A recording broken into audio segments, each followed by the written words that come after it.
సభాధ్యక్షులు ఎంతో మంది నాలాంటి యువతరానికి ఈ తెలంగాణ కాదు భారతదేశ సమాజంలో కష్టాలు అనుభవిస్తున్న చాలా మందికి స్ఫూర్తిదాయకమైన కంచాయిలే గారికి, వేదిక మీద ఉన్న పెద్దలందరికీ మీ అందరికి కూడా దండాలు. ఎందుకో గద్దరన్న ఆత్మ ఇక్కడ తిరుగుతుందేమో అనిపిస్తుంది. చాలా మంది గద్దరన్న ఆత్మలు ఉన్నారు ఇక్కడ. జేబీ రాజు గారు కావచ్చు, సత్తల్ కావచ్చు, భాస్కర్ కావచ్చు, అంటే అందరు చాలా మంది పాశవంకులు ఉండే ఇప్పటిదాకా.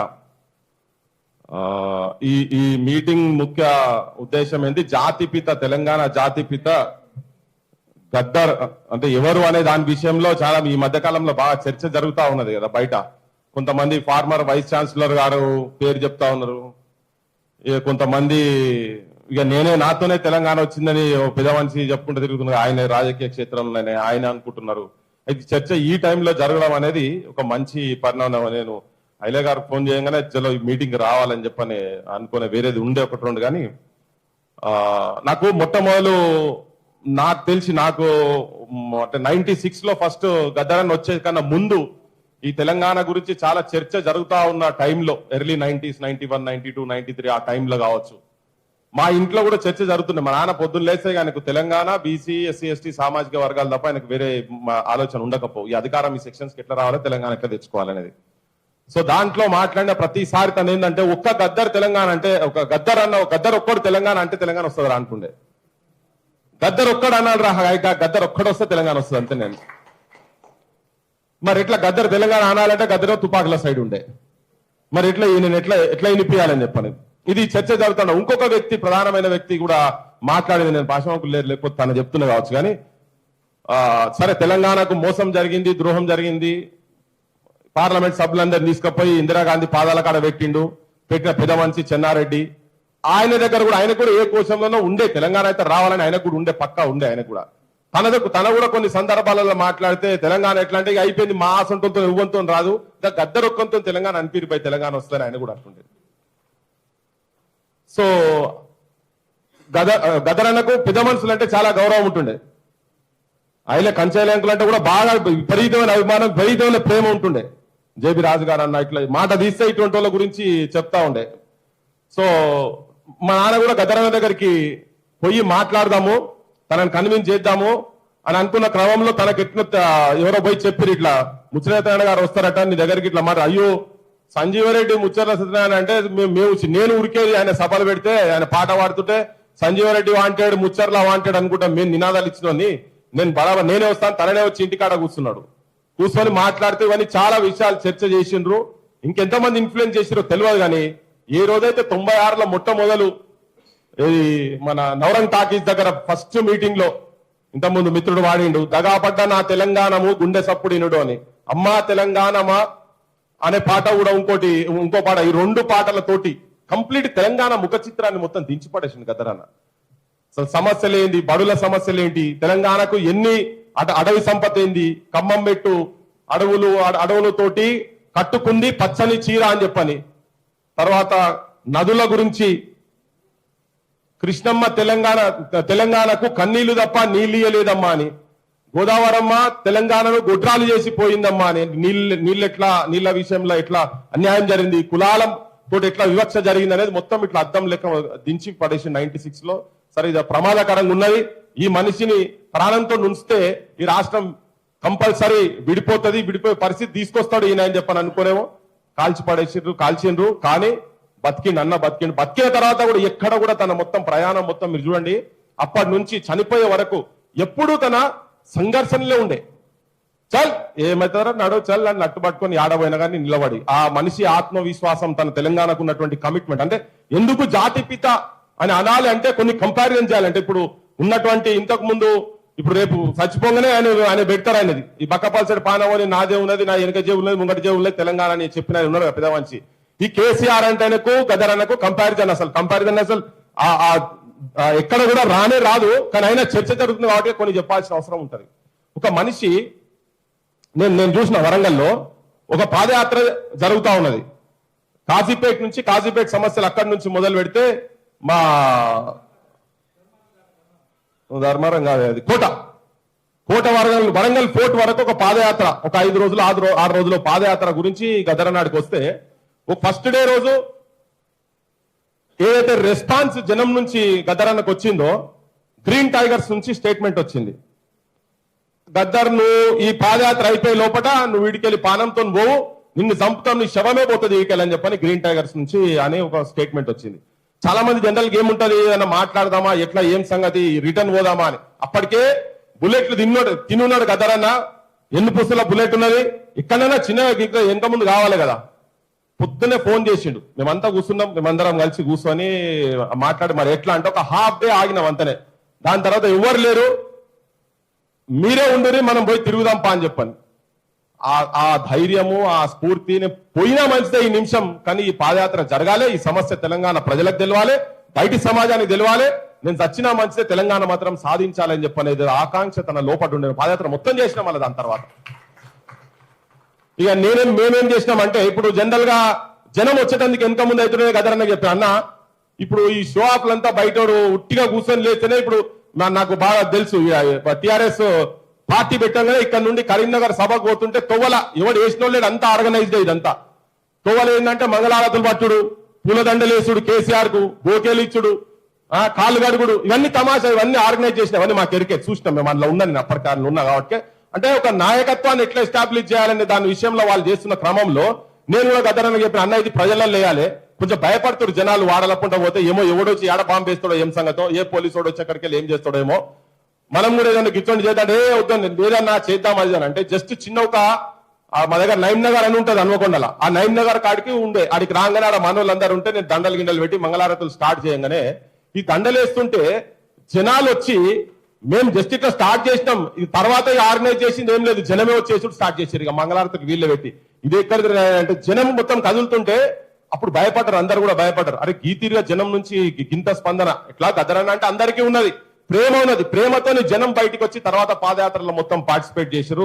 లట్లు పట్టుకొని మొత్తం చుట్టుంటే ఆ మొత్తం కంప్లీట్ చేసిన అయ్యేవరకు కంప్లీట్ చేసిండు. ఇట్లా ఆల్మోస్ట్ చాలా ఆయన తిరిగిన ఓపెన్ కాస్ట్లకు కావచ్చు, ఎక్కడ ఏ సమస్య మీద తిరిగినా, ఈవెన్ అడవిల చెంచుపెంటల సైడ్ పోయినా కావచ్చు, ఇక తిరిగి రావు నువ్వు అన్నా గానీ ఎక్కడ తెలంగాణలో ఏ మారుమూల ప్రాంతాలలో ఎక్కడ ప్రజాస్వామిక హక్కుల గురించి కానీ తెలంగాణ గురించి కానీ ఎక్కడ ఏ సమస్య ఉన్నా గానీ మొట్టమొదటి గుర్తుకొచ్చేది గద్దరన్న పేరుంటుండే తెలంగాణలో.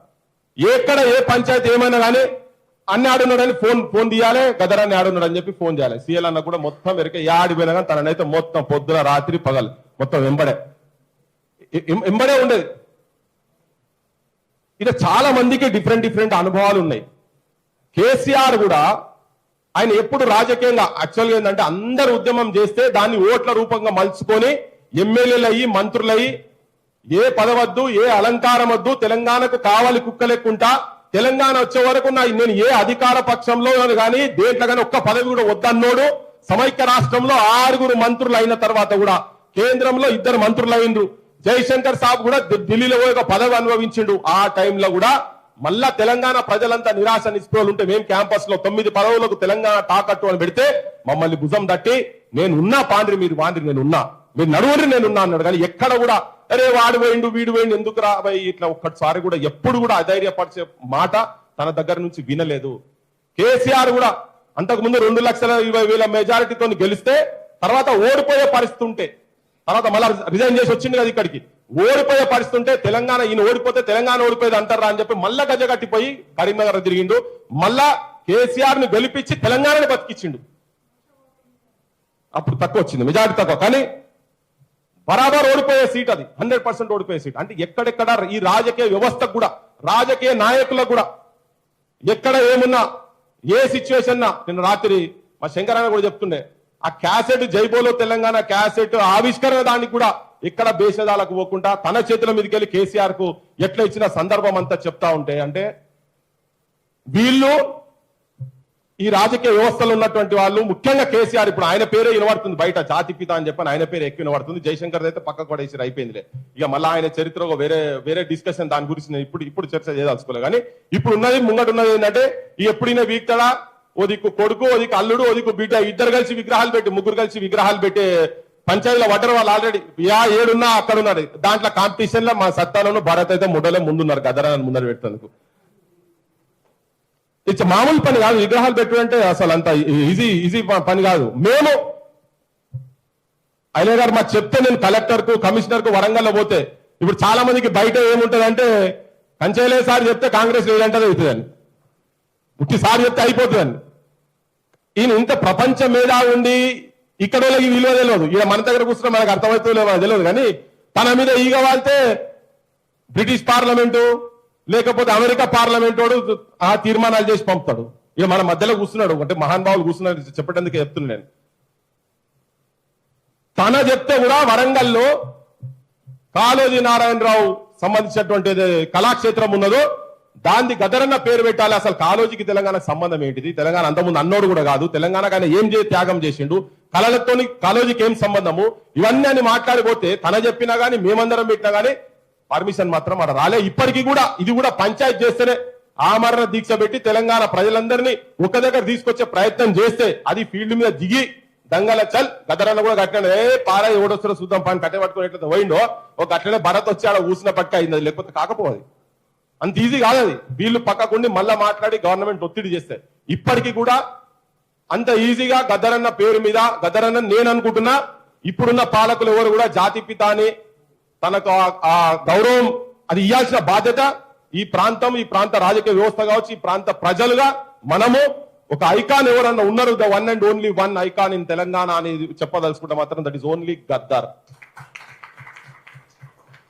ఏం పాటలు అవి రాచరికం కత్తి మీద నెత్తుర్లాహారమా దొరవారి గడులల్లో నలిగిపోయిన న్యాయమా ఆంధ్ర వలస తూటాలకు ఆరిపోయిన ప్రాణమా ఈ 3 లైన్లలో తెలంగాణ చరిత్రని చెప్పడేసిండు కంప్లీట్ చరిత్రని చెప్పడేసిండు ప్రతి దాంట్లో తన రాసిన ప్రతి దాంట్లో ఒక అర్థము ఆఖరికి మళ్ళా దాన్ని పరిష్కార మార్గం చూపించి దాన్ని తిరుగుబాటు లైన్ లో పెట్టి జనాన్ని పార్టిసిపేషన్ చేసే స్థాయిలో తన సాహిత్యం ప్రతి పాటలో ఉంటుండే తన ఏది రాసినా ఏది చేసినా ఇవాళ ఆ స్ఫూర్తితోటే ఆ స్ఫూర్తి మనందరి లోపడున్నది నా లోపల కూడా ఉన్నది కాబట్టి ఇలా ఇక్కడ నిలబడి మనం కలుగుతున్నాం మనం సరే ప్రభుత్వాలు ఏం చేస్తే ఏంది పక్కకు పెడితే ఒక పునాది మాత్రం మొట్టమొదటి పునాది మాత్రం బరాబర్ తెల్లాపూర్లో మాత్రం పడ్డది 100% పడ్డది అక్కడ ఒక మొదలు ఎట్లయితే 72లో జేబీ రాజు గారు అంబేద్కర్ విగ్రహాలు పెట్టుడు ఎట్లయితే మొదలు పెట్టి తన నిలబెట్టే ప్రయత్నం చేసిండ్రో ఇలా మనందరం కాదు అయ్యే గారే చెప్తున్నారు అది పెట్టకపోతే ఇలా విగ్రహాలు ఉండకపోదు మా ఊర్లో పెట్టేందుకు కూడా వీళ్ళే స్ఫూర్తి వీళ్ళిద్దరు వచ్చారు మా కంచైల గారు వచ్చారు జేబీ రాజు గారు వచ్చిండ్రు మా ఊరికి వచ్చారు అంబేద్కర్ విగ్రహం సరే అలా పెట్టిన తర్వాత చాలా మందికి గివిళ్ళు వచ్చి గాడ చేస్తారని 90s లో నాది స్కాలర్షిప్ మనీ వస్తే ఊర్లో అంబేద్కర్ విగ్రహం పెడదామని చెప్పాను అంబేద్కర్ విగ్రహం పెడితే వీళ్ళని పిలుస్తామంటే గివిళ్ళు ఆడికెళ్ళి వస్తారని చాలా మంది అన్నారు ఆడ ఉన్న అంబేద్కర్ సంఘాలలోనే కంచైలే జేబీ రాజు సారు గివిళ్ళు వస్తారా గాడికని తీరా వచ్చిన తర్వాత అద్భుతమైన ఉపన్యాసం చుట్టూ మొత్తం ఒక 15-20 ఊర్లతోటి యూత్ అందరు తీసుకొచ్చి అక్కడ కూర్చోబెడితే అది చూసి కళ్ళు మండి రాత్రి గడపార పెట్టి కూలగొడతందుకు ప్రయత్నం చేస్తే మా ఊర్లో కావ దూపై రాత్రి 2:30కు లేచి చూసే వరకు ఏదో సప్పుడు వస్తుందని చూసే వరకు అరే పెద్దోళ్ళని పిలిచి గంత మంచి ముచ్చట చెప్పారు అక్కడెక్కడికి హైదరాబాద్కి వెళ్ళొచ్చి గంత మంచి ముచ్చట చెప్పారు పొరగానే ఎవర్రా మీరు కూలగొడుతున్నారని చెప్పని